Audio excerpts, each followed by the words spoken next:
అనపర్తి నియోజకవర్గ మాజీ శాసనసభ్యులు వైఎస్ఆర్సీపీ సమన్వయకర్త డాక్టర్ సత్తి సూర్యనారాయణ రెడ్డి తిరుమల లడ్డూ ప్రసాదంపై వస్తున్న ఆరోపణలను తీవ్రంగా ఖండించారు. తిరుమల లడ్డూ తయారీలో జంతువుల కొవ్వు, పంది కొవ్వు, గొడ్డు మాంసం కలిసిందని చంద్రబాబు నాయుడు చేసిన వ్యాఖ్యలు పూర్తిగా తప్పుడు, అవాస్తవమని ఆయన స్పష్టం చేశారు. ఈ వ్యాఖ్యలు వెంకటేశ్వర స్వామి ప్రతిష్టను, కోట్లాది మంది భక్తుల మనోభావాలను తీవ్రంగా దెబ్బతీశాయని ఆగ్రహం వ్యక్తం చేశారు.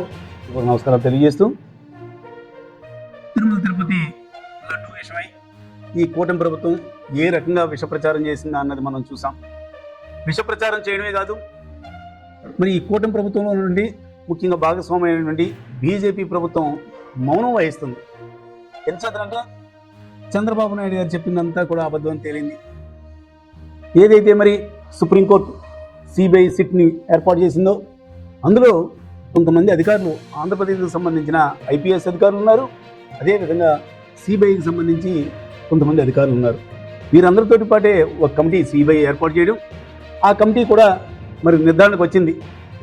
ఇవన్నీ కూడా తరువుగా పరీక్షించిన తర్వాత ఈ రిపోర్ట్లు కానీ తర్వాత ఏమైతే ఈ లడ్డూకి సంబంధించిన మరి నెయ్యి ఏ రకంగా ఎక్కడి నుంచి వచ్చింది, ఏమిటి, ఇందులో ఏమైనా కల్తీ జరిగిందా లేదా అని అన్నీ కూడా సమగ్రమైన విచారణ జరిపి సుప్రీంకోర్టుకి నివేదిక ఇవ్వడం జరిగింది. అనపర్తి వైఎస్ఆర్ కాంగ్రెస్ పార్టీ కార్యాలయంలో నిర్వహించిన ప్రెస్ మీట్ లో మాట్లాడుతూ, దేశంలోని ప్రతిష్టాత్మక సంస్థలైన ఎన్డీఆర్ఐ, ఎన్డీడీబీ ల్యాబ్లు లడ్డూ తయారీలో ఉపయోగించే నెయ్యిలో ఎలాంటి జంతు కొవ్వు లేదని నిర్ధారించాయని గుర్తు చేశారు. సుప్రీంకోర్టు ఆదేశాలతో ఏర్పాటైన సిబిఐ సిట్ కూడా అన్ని కోణాల్లో విచారణ చేసి లడ్డూ నెయ్యికి క్లీన్ చిట్ ఇచ్చిందన్నారు. ఈ సిట్ లో చంద్రబాబు హయాంలో నియమితులైన అధికారులే సభ్యులుగా ఉన్నారని తెలిపారు. ఆ నివేదికలో మరి చంద్రబాబు నాయుడు ఆరోపించినట్టుగా ఎక్కడ గొడ్డు మాంసం కానీ, పంది కొవ్వు కానీ, అదేవిధంగా చేప నూనె కానీ ఏ రకంగా కూడా అందులో కలవలేదు. ఇవన్నీ కూడా ఆరోపణలు అని ఆ సిట్ కొట్టుపాడేసింది ఆ రిపోర్ట్లో. అయినా కూడా ఈ కూటమి ప్రభుత్వం ఎక్కడ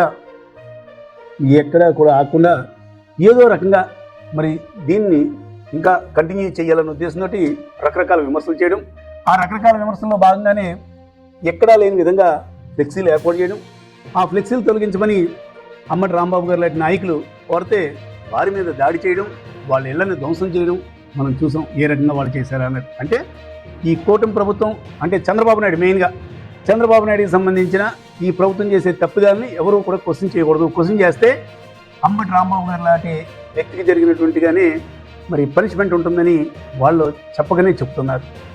ముఖ్యంగా మరి కూటమి ప్రభుత్వం వచ్చిన తర్వాత చూసాం, వాళ్ళు చేసిన వాగ్దానాలన్నీ కూడా ఏది కూడా అమలుపరచలేకపోయారు. రకరకాల వాగ్దానాలు చేశారు ఎలక్షన్ ముందు. దానిలో భాగంగానే ఎప్పుడైతే మరి వాగ్దానాలు అమలుపరచగా ప్రజల్లో వ్యతిరేకత వస్తుందో ప్రజల మైండ్ని డైవర్ట్ చేయాలి. ముఖ్యంగా హిందువులు అధికంగా ఉన్నటువంటి మన రాష్ట్రంలో ఏదో రకంగా హిందువులకి మరి ఈ వైఎస్ఆర్ కాంగ్రెస్ పార్టీ వ్యతిరేకని ఒక ముద్ర వెయ్యాలని చంద్రబాబు నాయుడు ఆలోచించి ఆ రకంగా కొత్తగా ఒక స్కెచ్ చేయడం జరిగింది. ఏది ఏమైనా ఆ వెంకటేశ్వర స్వామి దయతో చంద్రబాబు నాయుడు చేసిన పనికి తనకే చెప్పుదెబ్బ కొట్టినట్టుగా అయింది సిట్ రిపోర్ట్. అయోధ్యకు లక్ష లడ్డూలు కల్తీ నెయ్యితో పంపారన్న ఆరోపణలు కూడా పూర్తిగా అసత్యమని ఆయన స్పష్టం చేశారు. టీటీడీ బోర్డు సభ్యులు అందించిన దేశీ ఆవు నెయ్యితోనే లడ్డూలు తయారు చేసి పంపించారని, ఇందులో టీటీడీ సేకరించిన నెయ్యి లేదని వివరించారు. రాజకీయ లాభాల కోసం జాతీయ స్థాయిలో అపోహలు సృష్టించడం దురుద్దేశపూరిత చర్య అని విమర్శించారు. లడ్డూ హంసంపై ఆరోపణలు తేలిన తర్వాత కూడా బాత్రూంలో శుభ్రపరిచే కెమికల్స్ వాడారంటూ మాట్లాడడం దేవుడంటే భయం, భక్తి లేని మాటలని పేర్కొన్నారు. ఎందుకంటే గతంలో ఎప్పుడూ కూడా ఈ రకంగా ఈ తిరుమల తిరుపతికి సంబంధించిన మరి లడ్డు అంటే, వెంకటేశ్వర స్వామి లడ్డు అంటే ఎంతో పరమ పవిత్రంగా మనందరం కూడా భావిస్తాం. ప్రపంచంలో నుండి హిందువులందరూ కూడా ఎక్కడెక్కడ ఉన్న వాళ్ళు కూడా, ఫారిన్లో ఉన్న వాళ్ళు కూడా ఈ లడ్డుని తిని మరి స్వామివారి కృపకి పాత్రలు అవుదామని అందరూ కూడా ఆశిస్తారు. అటువంటిది అంత పవిత్రమైన లడ్డు విషయంలో అంటే ఎంత నీచానికి మరి చంద్రబాబు నాయుడు అనుకో ఏ రకంగా మరి దిగజారిపోయారా అన్నది మనం చూసాం.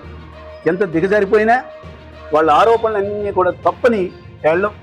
మళ్ళీ కొత్తగా ఇంకొక ఆరోపణ మళ్ళీ మొదలుపెట్టారు. బాత్రూములు కడిగే యాసిడ్ని కలిపారు. అంటే చంద్రబాబు నాయుడు నీకు సంబంధించి నోరు అడ్డు అదుపు లేకుండా ఇంత పరమ పవిత్రంగా భావించే లడ్డూ విషయమై ఈ రకంగా ఆరోపణ చేస్తే ఇంక ఏ హిందువు కూడా లడ్డూ తినకూడదనా?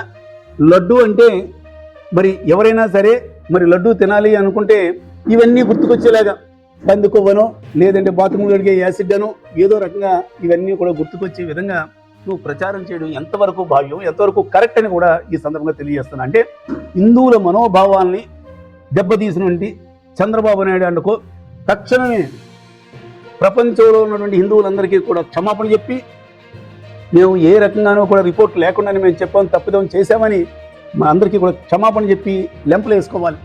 చంద్రబాబు పాలనలో ద్రాక్షారామం, విజయవాడ, సింహాచలం, అన్నవరం వంటి ప్రాంతాల్లో దేవాలయాలకు సంబంధించిన ఘటనలు జరిగిన విషయాన్ని గుర్తు చేశారు.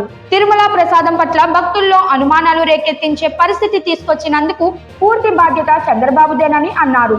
చేసిన తప్పును అంగీకరించి శ్రీవారి భక్తులకు వెంటనే బహిరంగ క్షమాపణ చెప్పాలని డాక్టర్ సత్తి సూర్యనారాయణ రెడ్డి డిమాండ్ చేశారు. ఎందుకంటే ఇంకోటి కూడా అడుగుతున్నా, మరి బోలే బాబా అనే డైరీ సంస్థ ఎవరు సెలెక్ట్ చేశారు, ఎవరు ఆధ్వర్యంలో ముందుగా ఈ సప్లై స్టార్ట్ చేసింది? చంద్రబాబు నాయుడు మీకు తెలీదా? స్వయంగా ఎలక్షన్ ముందు 2019లో మీరే ఆ సంస్థని మరి సెలెక్ట్ చేయడం. అంతేకాకుండా మొన్న మధ్య ఇంకొక విచిత్రమైన ఆరోపణ కూడా చేయడం జరిగింది. 320 రూపాయలకి నెయ్యి ఎవరు సప్లై చేస్తారని. గతంలో మర్చిపోయారా? అంతకుముందే మీ టైంలో 291 రూపాయలకి కేజీ నెయ్యిని మరి సరఫరాకి మీరు కాంట్రాక్ట్ కుదుర్చుకోలేదా? అంటే మీరు చేస్తే సంసారం, ఎదుటి వాళ్ళు చేస్తే ఏదో వ్యభిచారం అన్నట్టుగా ఉంది మీ తీరు. అంటే మీరు ఏం చేసినా తప్పు లేదు, కానీ ఎదుటి వాళ్ళు అంతా కూడా రూల్ అండ్ రెగ్యులేషన్స్ అన్ని కూడా ఫాలో అవుతూ చేస్తే అది తప్పు. అంటే ఏదో రకంగా వాళ్ళ మీద నెపం నెట్టాలన్న ఉద్దేశంతో మీరు రాజకీయాలంటే రాజకీయాలా చూడండి. మీకు వ్యక్తిగతంగా కక్ష ఉంటే చంద్రబాబు నాయుడు గారు, మీకు ఇంకోటి ఇప్పుడే చెప్తా ఉన్నా, మీకు వ్యక్తిగతంగా కక్ష ఉంటే జగన్మోహన్ రెడ్డి గారి పైన తీర్చుకోండి. అంతేగాని పవిత్రమైన లడ్డూని కానీ వెంకటేశ్వర స్వామిని కానీ రాజకీయాల్లోకి లాగొద్దు. అంటే మీ దృష్టిలో రాజకీయాలకి ఏది అనర్హం కాదు, అంటే ఆఖరి తిరుపతి లడ్డూని కూడా రాజకీయం చేసేద్దామని. కాబట్టి మీకు ఏదైనా ఇబ్బంది ఉండి రాజకీయ వ్యతిరేకత ఉండుంటే తప్పనిసరిగా చట్ట ప్రకారంగా యాక్షన్ తీసుకోండి. మీరు అధికారంలో ఉన్నారే, ఏ రకమైన ఆధారాలు లేకుండా ఉత్తుత్త ఆరోపణలు చేసేయడం, అది కూడా ఇంత ఇంపార్టెంట్ అయిన విషయం పైన ఆరోపణ చేయడం, తర్వాత చతికిలు పడిపోవడం. ఏ అధికారి కానీ ఏ నాయకుడు కానీ ఎవరైనా తప్పు చేస్తే చట్ట ప్రకారంగా వాళ్ళ మీద యాక్షన్ తీసుకోండి.